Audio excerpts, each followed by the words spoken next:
Fala pessoal, tudo na paz? Irmão Alex aqui para dar continuidade nos estudos bíblicos. Que o Eterno possa estar nos abençoando grandemente.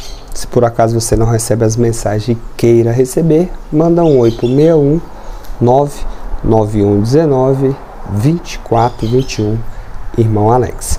Beleza? Pessoal, nós estamos vendo aqui a palavra igreja. Esse é o vídeo parte 4. Né? E nós vamos falar igreja na perspectiva aqui no pensamento de Paulo, beleza? Então vamos lá então. A palavra eclésia aparece 65 vezes nos escritos de Paulo, com mais frequência do que em todo o resto do Novo Testamento junto. Interessante. Tem mais cartas de Paulo também, né? Então, por isso que aparece mais vezes nas cartas dele. Essa frequência, mais que uma ênfase particular de Paulo, pode ser atribuída a um hábito que se afirmou na medida que Paulo escrevia. Na maior parte dos casos, a palavra significa igreja local. Paulo é o primeiro escritor do Novo Testamento que usa o termo no plural, indicando assim a igualdade das várias igrejas locais. É interessante isso aqui, pessoal, vou destacar novamente. Por quê? Porque igreja aqui, eles estavam fundamentados numa linha de pensamento, nos ensinamentos de Jesus e nos ensinamentos dos apóstolos. Isso aí é o que identificava, né, aquele grupo ali que realmente eles eram discípulos de Jesus. Em Éfeso, em Colossenses, o termo é usado para indicar a assembleia total dos seguidores de Jesus existente em todo o mundo. E nesses textos concebia como uma única e grande assembleia, né? Então, um exemplo. Você é um discípulo de Jesus, você busca seguir aquilo que Jesus ensinou e os apóstolos. Você faz parte da igreja. Igreja universal, entendeu? Não as placas denominacionais que são igrejas, né? Então, é aquele povo que busca, que está unido, né, nos ensinamentos de Jesus. Nessas epístolas, né, nessas cartas, que a teologia da igreja é elaborada pela primeira vez. Cristo é a cabeça da igreja, que é o seu corpo e a sua plenitude, uma plenitude que ele dispensa a todos os seus membros por meio da igreja. Efésios capítulo 1, verso 22 e 23. Então, cada pessoa faz parte do corpo de Cristo, né? Então, nós somos membros da igreja, né? Da eclesia, dessa assembleia geral.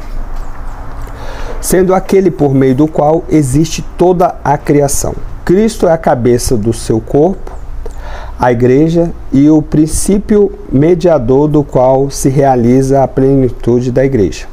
Colossenses capítulo 1, verso 18 em diante. É por meio da igreja que se revela o mistério da vontade salvífica do Criador e a multiforme sabedoria divina. Efésios capítulo 3, verso 10. Cristo é a cabeça da igreja, assim como o marido é a cabeça da mulher. Mas Cristo também é o Salvador da igreja. A igreja se submete-se a Cristo, assim como as mulheres se submetem aos seus maridos. E Cristo ama a igreja, assim como o marido ama a mulher. Cristo deu a própria vida pela igreja.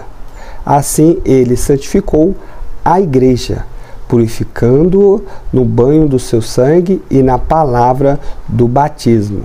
E assim, ele apresentou sua igreja e ele mesmo sem mancha, sem ruga, esse amor, prossegue Paulo. Interessante aqui, pessoal, que dá para a gente entender que verdadeiramente a morte de Cristo é pela igreja, né?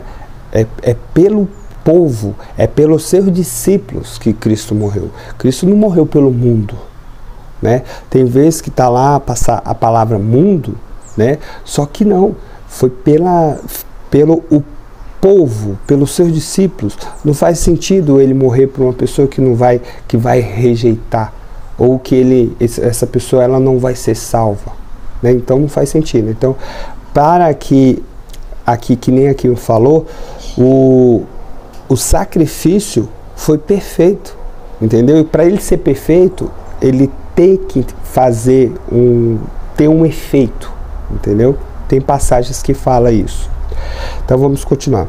É o modelo do amor que os maridos devem testemunhar às suas mulheres e cuidando de que devem dispensar a elas. Essa relação entre Cristo e a igreja é considerada grande mistério.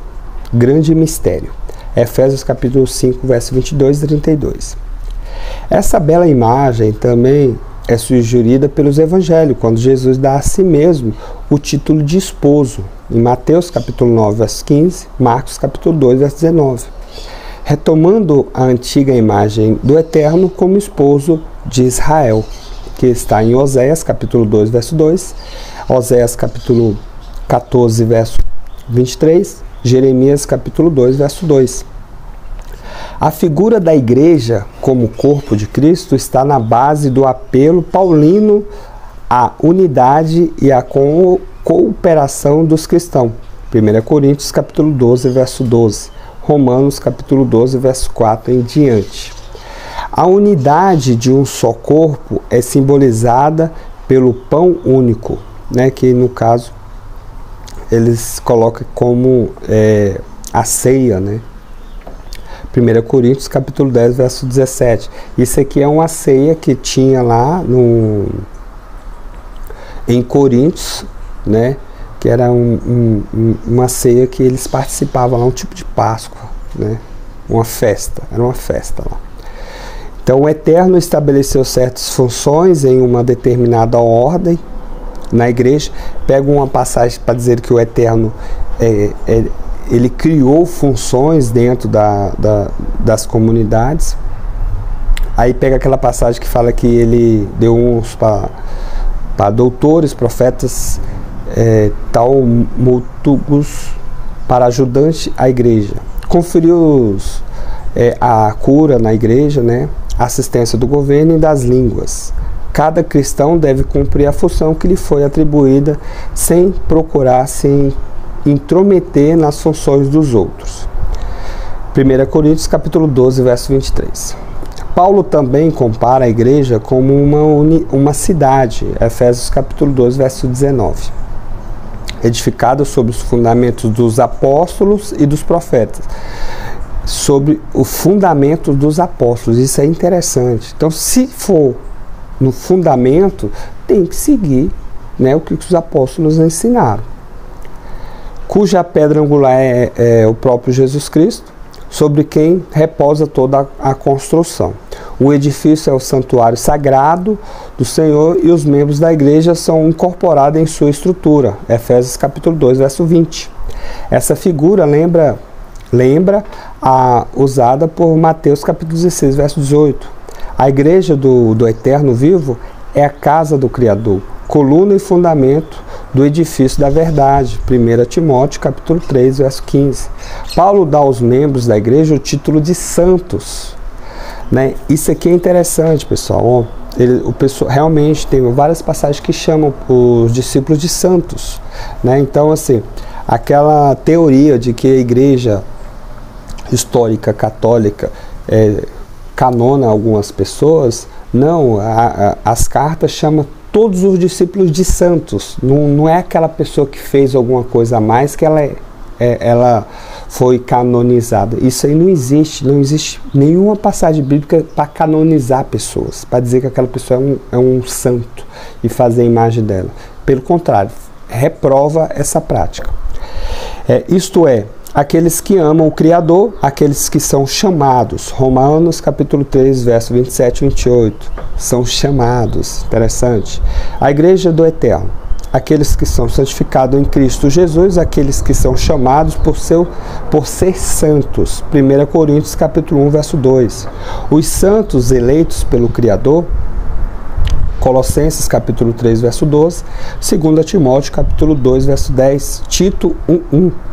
Esses títulos são títulos extraídos da Bíblia hebraica, indicam que a igreja é o verdadeiro Israel e a legítima herança da promessa da aliança. E agora se pode compreender como Israel decidiu rejeitar o seu Messias, no caso aqui falando de Jesus. Com ele rejeitou também a aliança que lhe dava direito aos títulos agora pretendidos pelos cristãos. Então isso aqui é um pensamento aqui do autor, né, trazendo algumas referências. Romanos capítulo 9, verso 11. Né, então ele traz um pensamento, constrói uma ideia e traz as referências. Né?